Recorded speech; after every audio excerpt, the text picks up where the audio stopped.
Olá, minha gente, sou Raíssa, estou de volta com mais um podcast do Blog Softball Não. Nessa manhã de sábado, já indo embora.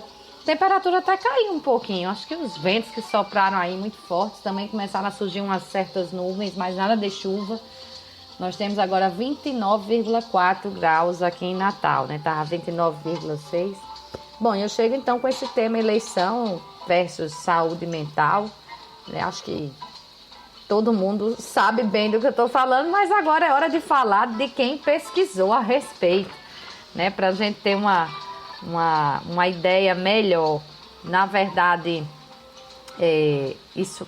muito dessa reportagem, ou desse podcast hoje é baseado na reportagem de Jéssica Brandino, publicada na Folha ainda em julho, 18 de julho, chamada Saúde Mental de Eleitor tem cicatrizes com polarização, pandemia e economia. Ela fez lá um apanhado com vários especialistas e algumas pesquisas também que traziam dados dos Estados Unidos. Mas vamos ver, né? Vamos ver o que a gente já está sentindo na prática faz algum tempo, né? Primeiro é dizer o óbvio, que todo mundo sabe que a situação piorou muito em 2018 de eleições. O povo fala muito numa certa polarização. Polarização, no meu ver, né? Ao meu ver, existia lá entre PT e PSDB. O que existe hoje nem é uma polarização, embate mesmo, uma coisa horrorosa, até porque eu não me lembro de ver nas polarizações tão ditas entre PT e PSDB, um lado querendo eliminar o outro, né? Um lado pregando a eliminação do outro lado, não me lembro, né? Então, se já foi muito ruim em 2018, agora em 2022, você somando a experiência que se tem em 2018, porque antigamente não se sabia o que ia vir, então foi uma situação nova. Agora não, a gente já está escolado o que é ruim, porque a gente já sabe que vem coisa ruim. A gente já está com a experiência de 2018, aí acrescenta isso. A gente está em pandemia, embora hoje uma situação um pouco melhor do que se viveu em 2020, 2021, mas estamos em pandemia e tivemos também os abalos da pandemia. E com a desigualdade na população muito maior, né? Uma coisa assustadora. Voltamos aos anos 80, apaga-se tudo de progresso que se teve nos anos 90, nos anos 2000 e 2010 e chegamos então na situação de voltar para o terror financeiro, econômico. Quem viveu aquela época deve se lembrar, especialmente o pessoal de classe média para baixo, que é para cima, parece que nada abala esse povo, né? Mas de classe média para baixo. Então, é óbvio que se espera agora, e já está se vendo também, maiores reflexos na saúde mental das pessoas que vivem no Brasil. Então, psicólogas, psicólogos, psiquiatras foram ouvidos aí nessa reportagem da Folha e apontaram que afeta mesmo, mas existem as pessoas mais afetadas, que são mulheres, pessoas negras com menor escolaridade, com baixa renda, e as minorias como as pessoas que pertencem à sigla LGBTQIA+, e indígenas. Eu posso falar como algumas dessas minorias aqui, né? Não tá fácil não, né? Mas eu só posso imaginar como é, por exemplo, para alguém com menor escolaridade, que está em situação difícil, uma pessoa negra, né? Uma pessoa indígena. Fica difícil, até de baixa renda, apesar de eu ter tido uma queda na renda, não estou longe ainda de ser considerado baixa renda, e olha que a situação aqui está difícil.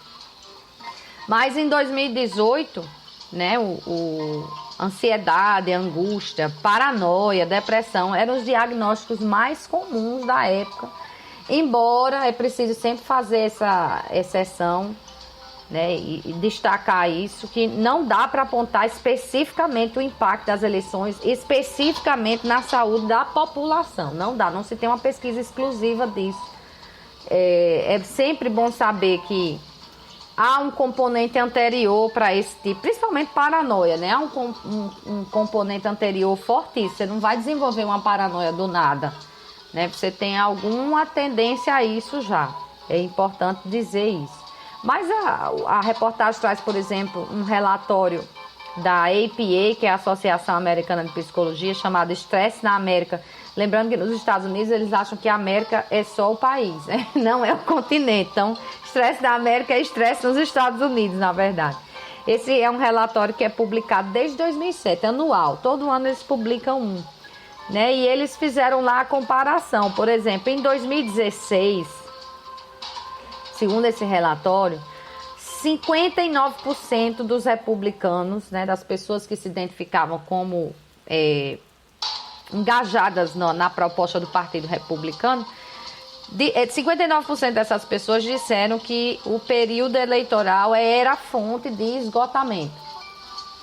E não fica muito diferente dos democratas, não. O número é um pouco menor, mas está na mesma faixa. 55% das pessoas engajadas aí no programa do Partido Democrata disseram que o período eleitoral era fonte de esgotamento. Isso em 2016, aquela eleição de Trump e Hillary, né? E a pesquisa mostra um claro aumento de estresse na comparação da eleição Biden-Trump, que foi em 2020, com a comparação Hillary-Trump. Para se ter uma ideia dos números, lembre, acabei de dizer, 59% dos republicanos, 55% dos democratas viam o período eleitoral como fonte de esgotamento.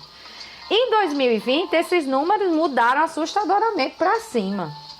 Eram 76% dos democratas que apontavam o período eleitoral como fonte de esgotamento e 67% dos republicanos. Quer dizer, a maioria esmagadora, então, apontando que o período eleitoral é uma fonte de esgotamento mental. Aí, como será que é no Brasil, né? A pesquisa, os estudos todos feitos, né, mostram que aconteceram de 2018 para cá, e não precisa nem de estudo, se a gente olhar ao redor da gente vai encontrar, houve ruptura de relações pessoais, tanto na família como entre amigos e também no trabalho. Né? Segundo Christian Dunker, que é psicanalista e professor do Instituto de Psicologia da USP, quando você tem essa diminuição da capacidade de pertencimento de ordem psicótica e sentimento de diminuição do sentimento social, ou seja, a combinação dessas coisas aí, você tem uma afetação da saúde mental. E as reações, então, variam de acordo com o histórico de cada pessoa, como eu disse, né? Se você já tem um histórico de algum problema mental na família, por exemplo, a tendência é que você tem uma probabilidade maior de desenvolver algo mais grave, como uma paranoia. Mas há uns relatos lá de psiquiatras entrevistados. Por exemplo, Vanessa Flaborea Fávaro, que é diretora dos ambulatórios do Instituto de Psiquiatria do Hospital das Clínicas da Faculdade de Medicina da USP, conta que atendeu um paciente psicótico, isso lá na eleição de 2018, que absorveu toda essa tensão eleitoral e simplesmente deixou de sair de casa com medo de ser preso. Imagine aí, não dá nem para rir de uma situação dessa, porque o medo é real. A situação pode não ser real, mas o impacto que ela tem na saúde mental é real. Se você está com medo, o medo é real.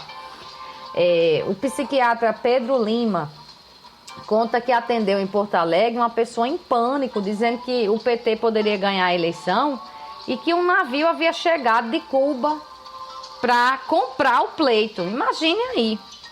Ele também atendeu muitas pessoas apavoradas com a possibilidade de vitória de Bolsonaro, né? Para não dizer que os relatos são só para um lado, né? Não, para os outros também. Aí, para piorar, depois disso tudinho que se viu em 2018, vem a pandemia. Segundo a OMS, por exemplo, a Organização Mundial de Saúde, as taxas de depressão e ansiedade subiram 25% no mundo neste período. Mas apenas 2% dos orçamentos nacionais e 1% de toda a ajuda internacional nesse período foram para a saúde mental. Então, houve um impacto muito forte na saúde mental, mas não houve um aumento dos recursos para essa área, né, de atendimento e tudo. No Brasil, estudos de 2020, temos aqui dois para falar deles especificamente. Um é da Universidade Federal do Rio Grande do Sul.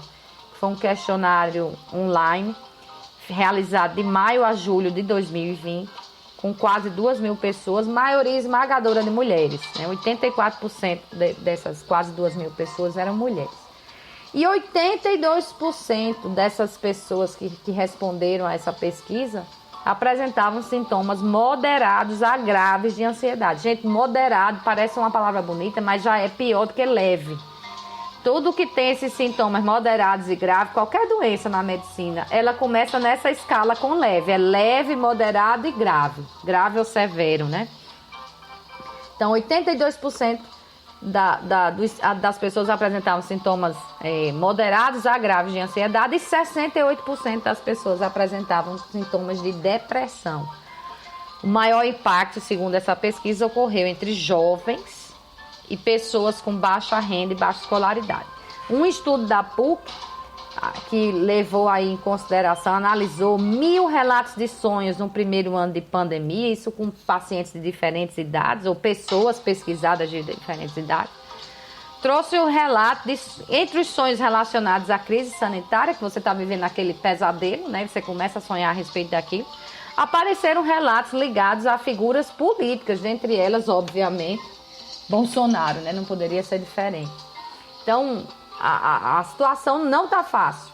Hoje, por exemplo, segundo o IMDS, que é o Instituto de Mobilidade e Desenvolvimento Social, 47,3 milhões de brasileiros, o que equivale aí a 22,3% da população, terminaram o ano passado na pobreza, né? E isso significa viver com a renda diária de um valor de, preste atenção, 1,9 dólares. Ou seja, $1,90, ou seja, cerca de R$10, ou menos que isso. E essa população mais afetada, 73% corresponde à população negra. É um impacto econômico muito grande, né? E até uma das psiquiatras, aliás, um psicólogo, né, e mestre em psicologia, Lucas Veiga, ele diz que não tem terapia que seja capaz de reduzir a ansiedade de uma mãe que não sabe se será capaz de alimentar os filhos. Então, o sofrimento psíquico também é um problema político, né? E assim, se você pegar então esse processo eleitoral que vem ficando a cada ano mais violento, especialmente o federal, nessa campanha atual já são 2 os petistas assassinados por bolsonaristas. Né? Há realmente um recrudescimento do discurso, da intolerância, do ódio, da questão de não se consegue conviver e sim tem que se eliminar o adversário, né? Tem que se varrer o adversário, expurgar, metralhar, o que seja aí no sentido de violência. Então é óbvio que isso tem um impacto, se cria muito, não só de um lado nesse ponto do bombardeamento de notícias, o bombardeamento está para os dois lados. Está nas redes sociais o tempo todo. Então, isso tem um impacto, sim.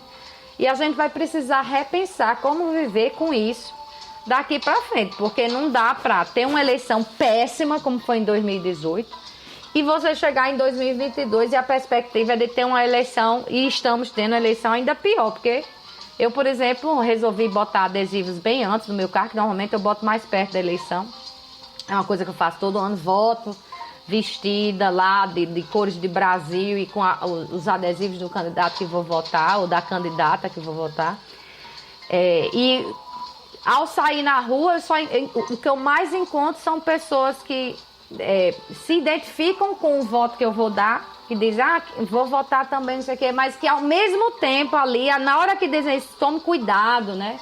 Cuidado quando andar na rua, né? É muito perigoso, quer dizer, criou-se um clima de medo de você expressar o seu voto. Que o voto é secreto, você expressa se você quiser. Eu posso até estar expressando um voto e na hora votar em outra pessoa. Ninguém vai saber e nem deve saber, e é para ser assim mesmo, né? Mas vocês imaginem a que ponto chegamos. Estamos no ano 22 do século 21 e ainda discutindo a questão de se é possível colocar um adesivo na roupa ou no carro, porque é perigoso. Alguém pode achar ruim a ponto de querer cometer uma violência comigo. Então a gente precisa realmente passar a repensar isso, e passa muito pelo que vamos viver até o dia 2 de outubro ainda. Espero que isso acabe logo no dia 2 de outubro, para ser sincera, porque não dá para viver nesse clima assim não. Bom, deixa aí um bom fim de semana para todo mundo, espero estar de volta no próximo fim de semana. Sábado ou domingo vai depender do Jogo do América. Até lá!